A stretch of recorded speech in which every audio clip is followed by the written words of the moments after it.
చంద్రబాబు గారా, ఎవరు ఈ రాష్ట్రాన్ని డెవలప్ చేస్తారనేది ప్రజలందరూ ఎదురు చూస్తా ఉన్నారు. వీళ్ళిద్దరు కొట్లాడుకోవటం కాదు, మీరిద్దరు కలిసి విశాఖపట్నం మైన్స్ ఎందుకు తేలేకపోయారు? విశాఖపట్నం స్టీల్ ప్లాంట్కి మీరు ఒక 5 ఏళ్ళు ఉన్నారు, ఆయన 5 ఏళ్ళు ఉన్నారు, మళ్ళీ ఇప్పుడు 2 ఏళ్ళు ఉన్నారు.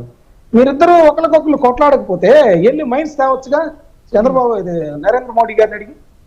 పోనీ ఇద్దరు ఇప్పుడు కూడా వెళ్ళి కలిస్తే అండి, వెళ్ళి పోలవరం పనులకు సంబంధించి కూడా ఇదిగో ఈ ప్రభుత్వం వెళ్తుంది ముందుకి, మేము కూడా సహకరిస్తాం ప్రతిపక్షంగా అని చెప్పుకోండి. క్రెడిట్ కంటే కూడా ఇలా చేస్తే జనాలు ఒప్పుకుంటారు కదా. ఇదిగో మా వల్ల పరిశ్రమలు వెళ్ళిపోతున్నాయని చంద్రబాబు గారు అంటున్నారు. కడప స్టీల్ ప్లాంట్కి ఏవైతే మొన్న శంకుస్థాపన చంద్రబాబు గారు చేస్తే దానికి ఇన్వైట్ చేస్తూ జగన్మోహన్ రెడ్డి గారు ట్వీట్ చేశారు, మా కడప కళల పంట ఈ విధంగా శంకుస్థాపన చేసుకోవడం చాలా మంచిదని. అదే విధమైన వైఖరిని పోలవరంలో తీసుకోండి, స్టీల్ ప్లాంట్ కి మైన్స్ తీసుకురావడం తీసుకోండి, అదే విధంగా అమరావతి పూర్తి చేయడంలో తీసుకోండి, పరిశ్రమలు రావడంలో తీసుకోండి, మౌలిక సదుపాయాల కల్పనలో తీసుకోండి. మన విద్యార్థులు విదేశాలకో ఇతర రాష్ట్రాలకో వెళ్లకుండా ఉండేలాగా ఇక్కడే వాళ్ళకి ఉపాధి కలిపేలాగా మీ ఇద్దరు క్రెడిట్ తీసుకోండి. ఇది ప్రజలు కోరుతుంది. అంతేగాని మీరిద్దరు ఒకరికొకరు ప్రెస్ మీట్లు పెట్టుకొని వాడిదేం గొప్పలేదు, వీడిదేం గొప్పలేదు, నాదే గొప్ప అని ఎవరికాలు చెప్పుకుంటే వల్ల అయ్యేది కాదు కదా. ప్రజలకు వాస్తవాలు తెలుసు. అందుకనే ఎవరికి 11 సీట్లు ఇవ్వాలో, 2019లో ఎవరికి 23 సీట్లు ఇవ్వాలో చెప్పారు. ఇప్పుడు కూడా తప్పు చేస్తే రేపు 164 ఎక్కడికి వెళ్తాయో కూడా చెప్పచ్చు, లేదంటే మీ 11 కూడా ఇంకా డౌన్ అవుతాయో కూడా చెప్పలేము. అంతేగాని మీరు క్రెడిట్ చోరీ, మీరు అన్ని పనులు చేసినప్పుడు మీకు 11 స్థానాలు ఎందుకు వచ్చాయి అనే దానికి ఎవ్వరూ సమాధానం చెప్పరు. ఇప్పుడు కూడా చెప్తారా లేదా మొయినుద్దీన్ గారు?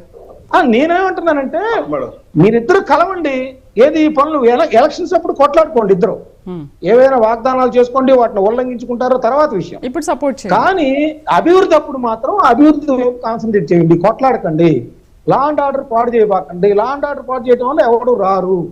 ఇప్పటికే మనం 12 ఏళ్ళు గడిచిపోయినాయి, రాజధాని ఇప్పుడే వస్తుంది అంటున్నారు, మళ్ళీ దాన్ని కూడా అడ్డుకట్ట చేస్తున్నాము, దానికి వేరే మావిగాని అంటున్నాము, లేదా అమరావతి వద్దు అంటున్నాము చట్టబద్ధత వచ్చినా కూడా. సో ఇవన్నీ కూడా ప్రజల్లో అనుమానాలు ఉన్నాయి. వీటన్నింటినీ పోయి మీరు అభివృద్ధి మీద మీరిద్దరు కలిసి వెళ్ళండి అనేది ప్రజలు కోరుకుంటా ఉన్నారు. ఎలక్షన్స్ అప్పుడు కొట్లాడుకోండి, ఎవరో ఒకరు గెలవండి. రైట్. మొయినుద్దీన్ గారు ఏమంటారు? ఇప్పుడు పూర్తయిన పనులు అంటే సంక్షేమ పథకాలు కాకుండా కనిపించే పనులు ఏమేమి ఉన్నాయి, అభివృద్ధి పనులు, నాడు నేడు పథకం కావచ్చు, మీరు ఇంతకు ముందు చెప్పిన రైతు భరోసా కేంద్రాలు కావచ్చు, లేకపోతే ప్రభుత్వ ఆసుపత్రుల అభివృద్ధి కావచ్చు, గ్రామ వార్డు సచివాలయాల అభివృద్ధి కావచ్చు, వాలంటీర్లు కావచ్చు, ఇవన్నీ ఓకే. బట్ పూర్తి కాని పనులు ఏమున్నాయి అంటే ఏం చెప్తారు? చాలా ఉన్నాయి కదా. ఇప్పుడు వైసీపీ మీద విమర్శలు వచ్చినవి దేనికి? పూర్తి కాని పనుల పట్లనే కదా. ఒక్క మాట చెప్తాను కూడా, అమరావతి గురించి వెస్ట్ బైపాస్ లేకుండా అమరావతిలో అడుగు పెట్టగలమా? వెస్ట్ మా సార్ మస్తానరావు గారికి బాగా తెలుసు. వెస్ట్ బైపాస్ నిర్మించింది ఎవరు మేడం? అమరావతిలో రాజా నుండి ఇబ్రహీంపట్నం దాకా అది ఉండబట్టే ఈ రోజు వాహన రాకపో జరుగుతున్న అమరావతికి రూపు వచ్చింది. అది నిర్మించింది జగన్మోహన్ రెడ్డి గారు. అది నిర్మించింది జగన్మోహన్ రెడ్డి గారు వెస్ట్ బైపాస్ ని. ఈ రోజు దాదాపు ఫీజు రియంబర్స్మెంట్ డబ్బులు, వసతి దీవెన డబ్బులు దాదాపు 10,000 కోట్ల రూపాయలు ఇవ్వలేదు. ఇంతకంటే దారుణం ఇంకొకటి ఉంటుందా? ఈ రోజు ఆంధ్రప్రదేశ్ లో చంద్రబాబు నాయుడు గారు, ముఖ్యమంత్రి చంద్రబాబు నాయుడు గారు, షాడో ముఖ్యమంత్రి లోకేష్ గారు చెప్పే లెక్కలు చూస్తుంటే ఆంధ్రప్రదేశ్ 972 స్కూల్ మూతపడ్డాయి. దానికి ఎవరు బాధ్యులు మేడం? జగన్మోహన్ రెడ్డి గారి సమయంలో కేవలం 40,500 ప్రభుత్వ స్కూళ్ళు ఉంటే 40,000 ప్రభుత్వ స్కూళ్ళు ఉంటే ఈ రోజు వాటి సంఖ్య గణనీయంగా పడిపోయింది. చంద్రబాబు నాయుడు గారి సమయంలో ప్రైవేట్ స్కూళ్ళలో విద్యార్థులు 6 లక్షలు పెరిగిపోయారు, ప్రభుత్వ స్కూళ్ళలో 6 లక్షలు తగ్గారు మేడం. ఇదే చంద్రబాబు నాయుడు గారి ఘనత మేడం. జగన్మోహన్ రెడ్డి గారు పేద విద్యార్థి చదువుకునే ఉద్దేశంతోనే అన్ని రాయితీలు కల్పించారు. అయితే ఈ రోజు నేనంటూ చంద్రబాబు నాయుడు అంటున్నారు 22 లక్షల కోట్ల రూపాయల తమ్ముళ్ళు తెచ్చి 22 లక్షల మందికి ఉద్యోగాలు ఇస్తామన్నారు. పార్లమెంటు సాక్షిగా ఆర్థిక శాఖ సహాయ మంత్రి గారు క్లియర్ గా చెప్పారు, ఆంధ్రప్రదేశ్ కి వచ్చినటువంటి పరిశ్రమలు ఏదైతే వచ్చా కేవలం 10 పరిశ్రమలు వచ్చాయి, అందులో 2 పూర్తి అయ్యాయి. తర్వాత దానికి వచ్చే ఉద్యోగాలు ఎన్ని మేడం? అంటే అన్ని పూర్తి అయితే 22,500 ఉద్యోగాలు. వచ్చిన పెట్టుబడులు ఎన్ని మేడం? 6,962 కోట్ల రూపాయలు మాత్రమే.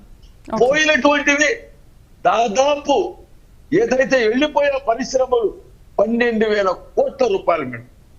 దాని గురించి మాట్లాడలే. 45,000 ఎంఎస్ఎంఈలు మూత, 4,500 ఎంఎస్ఎంఈలు మూతపడ్డాయి. 4,500 ఎంఎస్సీలు మూతపడితే అందులో పనిచేస్తూ 48,000 మంది ఉద్యోగస్తులు నిరుద్యోగులయ్యారు. ఇది చంద్రబాబు నిర్వహించిన ఘనత మేడం. అన్ని అబద్ధాలే, అన్ని అబద్ధాలే. ఇంత పెద్ద తోవైన చంద్రబాబు నాయుడు గారు కుప్పంలో ఇంతవరకు మంచినీటి కోసం అల్లాడిపోతున్నారు జనాలు. వాళ్ళకి మంచినీళ్ళకి ఎందుకు ఇవ్వలేకపోయారు మేడం? కుప్పంలో 2019 జనవరిలో ఎయిర్పోర్ట్ కోసం శంకుస్థాపన చేశారు.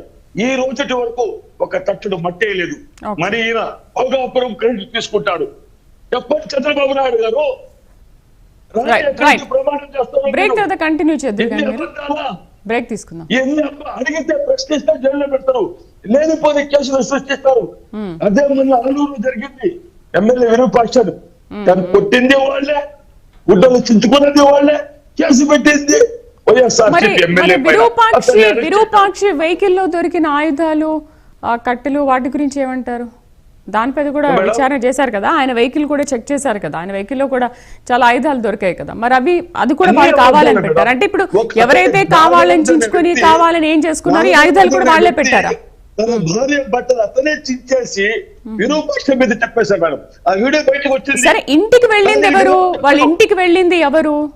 అదైతే ప్రజలందరికీ తెలుసు కదా. రైట్, కంటిన్యూ చేద్దాం. ఒక షార్ట్ బ్రేక్ తర్వాత మొయినుద్దీన్ గారు. రైట్, మళ్ళీ వస్తాను. ఒక షార్ట్ బ్రేక్ తీసుకుందాం. Stay tune.